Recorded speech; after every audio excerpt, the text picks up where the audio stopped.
Well, that's pretty cool. I'm controlling the video with this while I'm having this at home. So I just wanted to do a little video update. This is late May 2022. Next week I will, this coming week I'll be 54. And in my private life, Emily is amazing to the point where I sometimes question whether this is reality. It's just, sorry, I'm moving the phone there, incredible. Edgar is growing to be a responsible, wonderful, tolerant, thoughtful human being. It's incredible. I got my PhD Viva approved about almost a month ago, so that's nice. I have to do revisions. I haven't started that yet. I'm using the excuse of I haven't been given the list, and also I want Jacob to help me with a highlight feature to help me read this long document. That's another issue. But in the middle of all that, Enamel, my friend since my teenage years, died, leaving behind a widow and a 2.5-year-old child. So that's just taken the wind out of the sails for everything. My mother is okay. She has back problems that keeps getting worse and better and worse and better, but we have a good relationship and she's healing. Done a lot of dental work. We are here in London. I'm going to maybe remember to take the camera around and look a little bit in the room where I'm sitting working. It's used to be a dining room. It's now my office / library. Books are over there, but I thought this was a nicer background. So we have a beautiful family of 6 Ukrainians living with us, which is actually a blessing. Of course, there can be issues with planning dinner, when is dinner and stuff like that. So the very definition of luxury problems, I would say. So they're incredible. Anton, the youngest, plays with Edgar a lot. He's kind of like his brother in a way, in the best possible way. And then work-wise, I've decided that I'm probably going to have to focus on promoting authors, so that's what I'm doing. I've done a TikTok ad. That's going to come out. I've been working on that today, running a bit on Instagram, just small amount of money just to measure and test. Then I'm going to go bigger on that because I still believe the future of text is really important, and that's kind of my thing. But also I do believe that the future of VR is really, really important. The state of the art today, and it's funny thinking that I'll hopefully look at this in the future, and hopefully you, Edgar, particularly will look at it in many years. The state of VR is you put on a big headset, the resolution is quite low, making apps is quite difficult, all kinds of problems, but these are pioneering problems.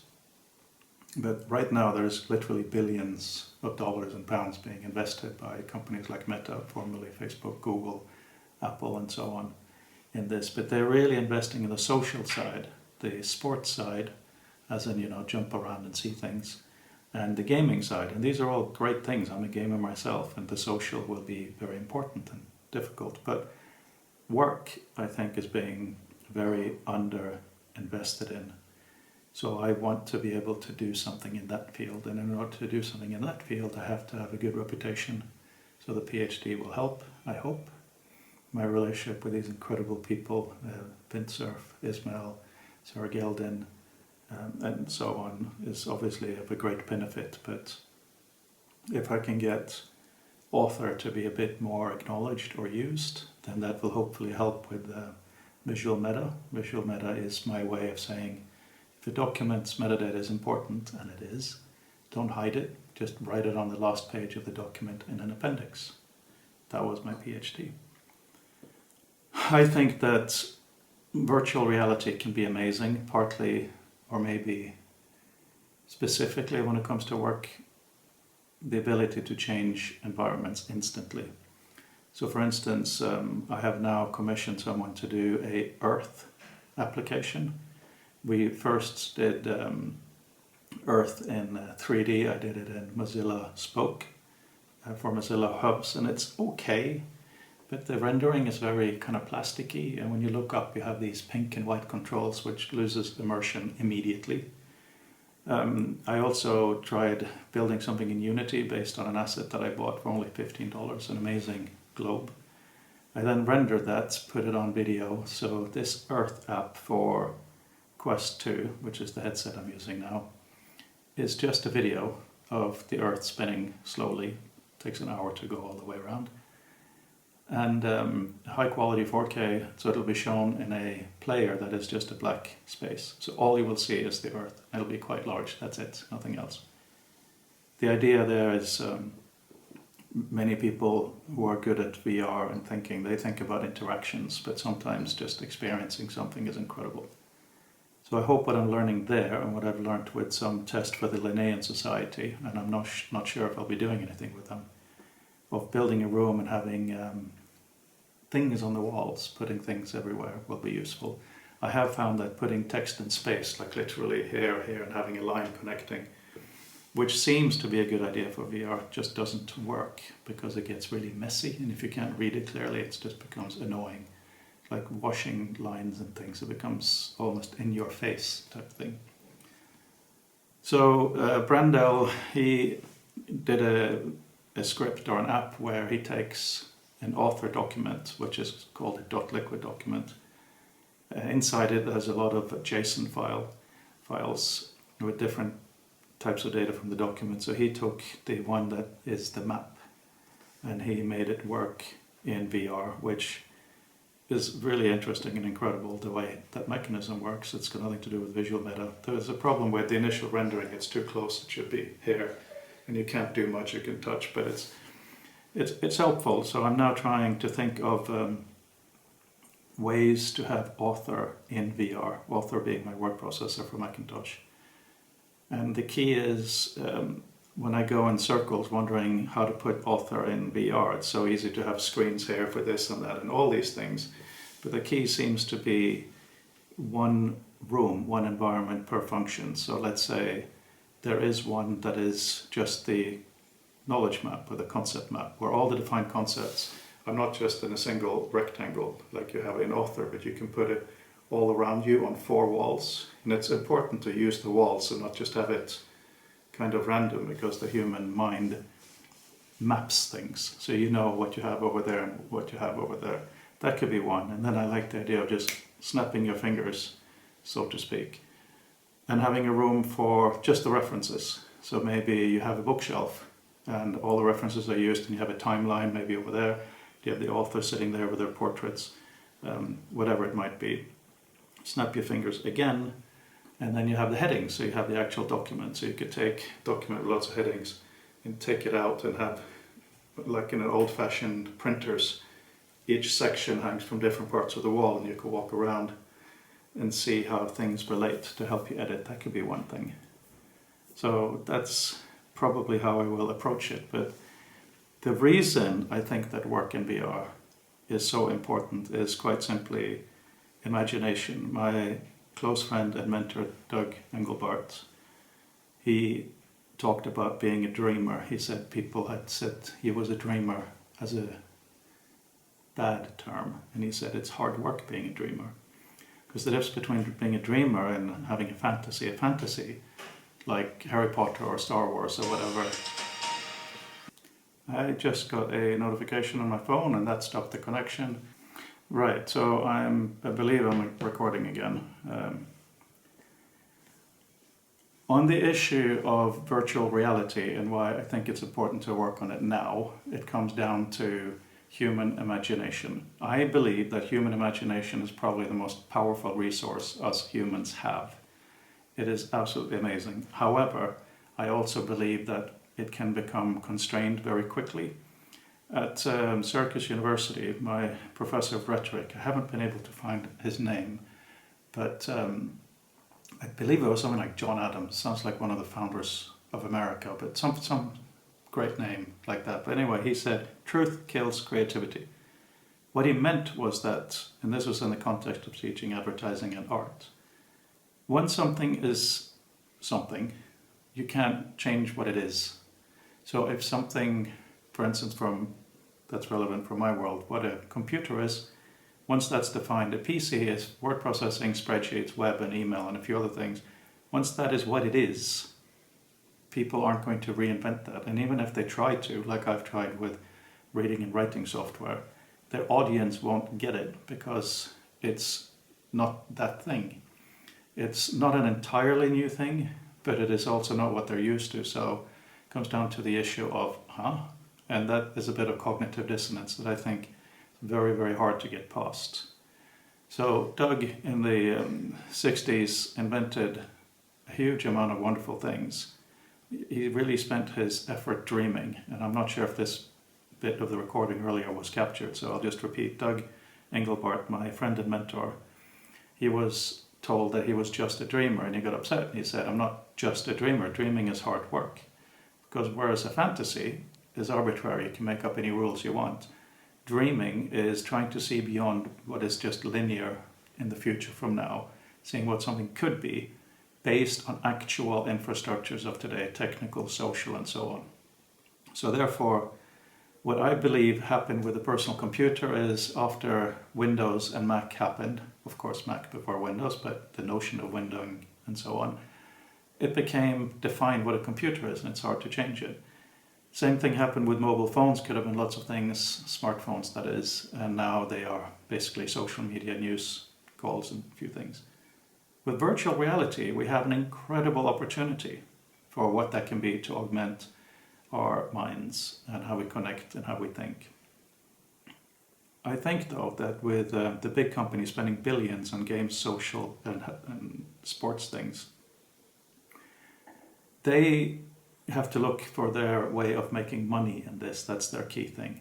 Small organizations like my Future Text Lab don't have to do that because we don't have much to lose and we don't have many layers of management. We have an obligation and a responsibility to try to use our powers of imagination to dream. We're not smarter than other people and we need other people to help us, but we do have the mind space to do this because we don't have pressures like I just mentioned in the same way. So that is why I've done this little Earth app, which is kind of a cheat. It's basically video against the black background and a black room of the Earth. That's why I'm looking at ways to do author in VR. I want to implement one single thing to help people like my incredible friend and supporter Windsurf, quote unquote, get it. And then we can look at other things and other ways. Because virtual reality, every single pixel is rendered. That means that it could be anything. When we had browser wars before, when we had Mac versus Windows, when we had Microsoft Office versus Mac Write and then Pages and so on, these were annoyances. Now, we're going to be in a situation where Apple will make a very, very intuitive, easy to use, call it what you will, basic work suite. And they're going to have gestures, you do this for copy and move and whatever it might be. And then very, very quickly, I believe, people are going to get good use of that, like the first iPhone. And then they will be locked into what VR work is. Microsoft may do something different, Google, and some standards will develop. But this whole idea of having a virtual document like this that you build in one series of rooms, and then you snap your fingers and you go to another room. If it's made by the same software developer on the same platform, the things in value here will still remain interactable and the metadata will still be there. But what if you go from a really powerful room for doing some kind of analysis and then you go into Microsoft's after Google's and now it's just a image, nothing is there. That'll be a problem. You will have a lock-in like you've never seen before. That can be very scary. So ownership in VR, as in ownership of code, of intellectual property, but also, especially in these early days, mental ownership, that we say we need to invest in figuring out what virtual reality work can be for us is crucial. So that is where my future career lies.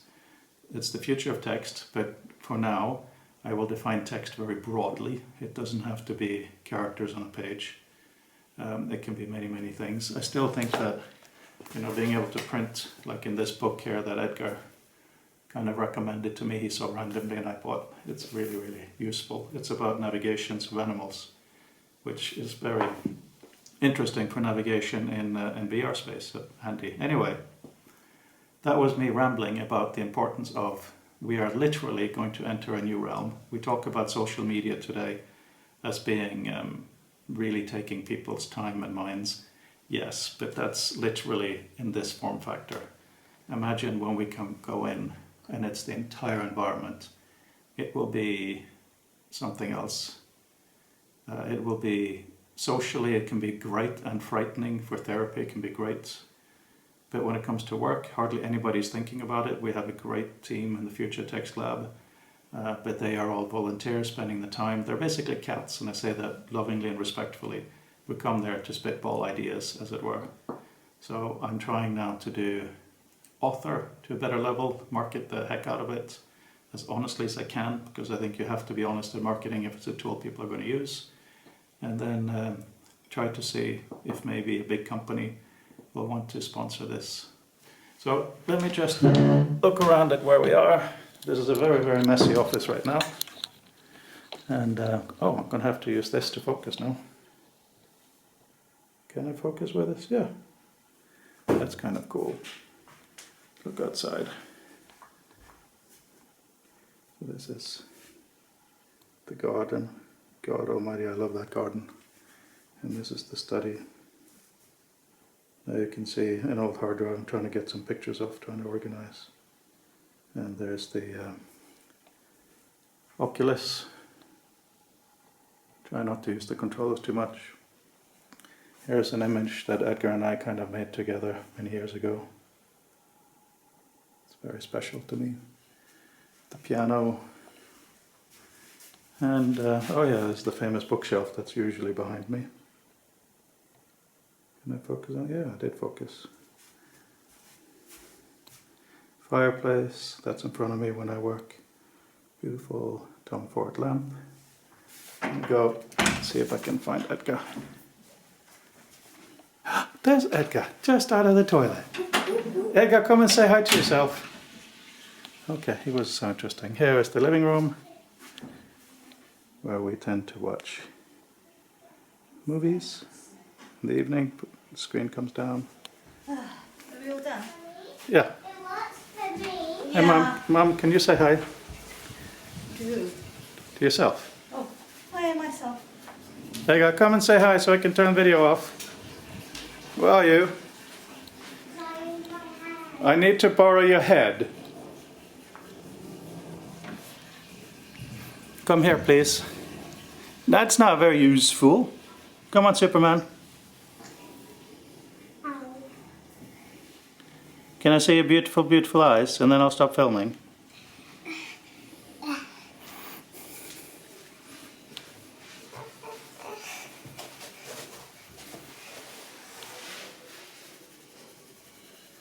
Alright, so that's the beautiful egg. Alright, thanks for watching this thing. Gonna log out now. Put the tripod back on the table. Oh, that's all a bit skewy. Anyway, that was kind of an update of what's going on and what I'm trying to do. And I have no idea when I'll be watching this or who will be watching it. Thanks very much. It was useful to get these things on tape. Goodbye.